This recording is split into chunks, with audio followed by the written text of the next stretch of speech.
Hi guys, Sean Savage here from Streaker Marine. We're going to focus on a few more how-to videos today. We've got ourselves a Cruisecraft 720 and we're going to show you a few tips to help you have safe and easy boating. The first thing we need to do when we go boating is hook the trailer up to the car. So the key element of that is our coupling here. This is in its lock position. When we want to take it on or off the tow ball, this needs to be up. You'll typically these days have a swing around jockey wheel. The bigger boats like this are quite an extensive wheel. What we want to do is just make sure that we have the coupling directly over the tow ball, wind down until it makes contact, and then wind all the way down until our jockey wheel gets clearance off the ground. So as I go down, nice and safely. Now a little tip is when your jockey wheel is coming off the ground and it starts to spin a little bit, you can hold it with your hand or a foot just to make sure it doesn't move around as it goes. Then you'll have a pin on the side of the jockey wheel, lift that over and have it in its safe position for towing. Now what is very important is once we've done all that is to close this coupling here.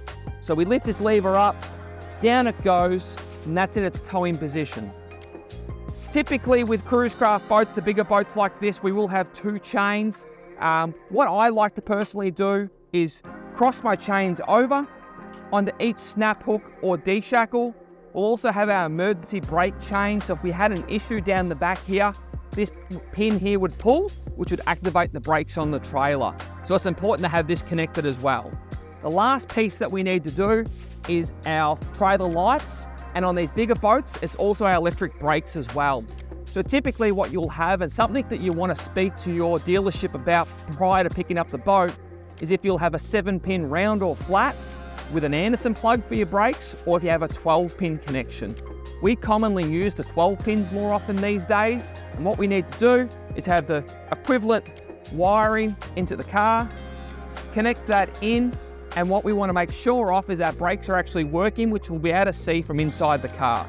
So just a quick recap, coupling's locked, brakes and lights are in, our chains are on, our jockey wheel's been tucked away.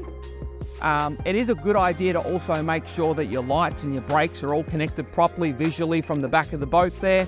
But all in all, I think we're safe and ready to go and hit the water.